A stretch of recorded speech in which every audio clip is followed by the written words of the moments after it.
So now the factors on which the angle of deviation depends.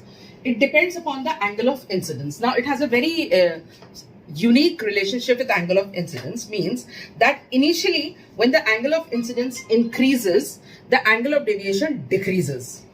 Right, but after a certain time, after a certain point, when the angle of incidence keeps on increasing, then angle of deviation also starts decreasing. Right, that is after a certain minimum value. So in the diagram, in the graph, if we see that angle of incidence is on the y-axis and the angle of angle of deviation is on the y-axis and angle of incidence is on the x-axis. So as the word says, and this was found out experimentally, experiment करके निकाला था. If we would have been in live classes, we would have definitely done this experiment also to clarify the concept.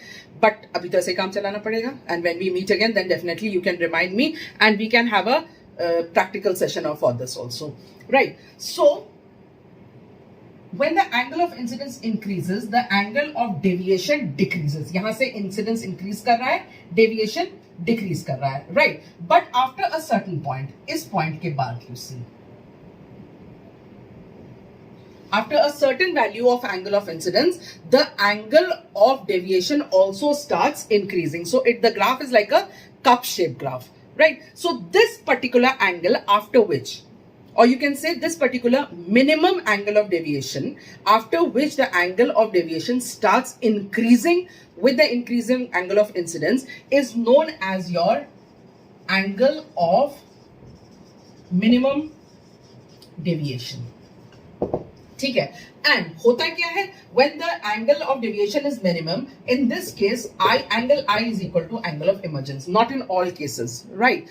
At this point when the angle of the deviation is minimum, after which it is going to increase, then angle of I is equal to angle of E or I1 I2. अगर I1 I2 ले रहे हैं तो आप ऐसे लिख सकते हैं. So what we see is that when angle of deviation is equal to angle of minimum deviation, then angle I is equal to angle E. So in the formula dm, where we have written d plus a is equal to I1 plus I plus E, this can be written as is equal to twice of I minus a. ये I plus I हो गया और a इधर चला गया, तो angle of minimum deviation की एक वैल्यू ये हो गई. So now that in one of the equation, I must say that was equation number where we had found out that A is equal to R1 plus R2. एक equation ये भी हमने निकाली थी, just check at the back, right? So when I1 is equal to I2, then in that case R1 is also equal to R2 and A becomes equal to 2R. अब ये मत पूछेगा कैसे? This is very obvious. जब I बराबर हो गए, let us make it on. Right, this was the diagram. ठीक है? When this is equal to this, ठीक है, angle of this, your angle of incidence and angle of refraction is equal to this. जब ये दोनों angle बराबर हैं, तो obviously these two angles are going to be the same, right? So in that case, R1 and R2 will also be equal to each other, and A will be equal to 2R. Right. So according to the Snell's law, we had seen Snell's law is sine I upon sine R is equal to N. We already know the Snell's law. So when you are keeping I and R, from here you can write dm plus A upon 2 is equal to I.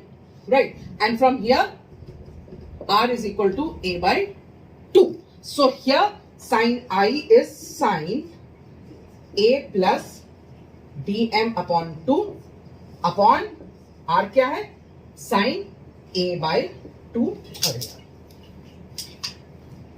sin A by 2, which is equal to the refractive index. Now this is the formula which is very, very important here, and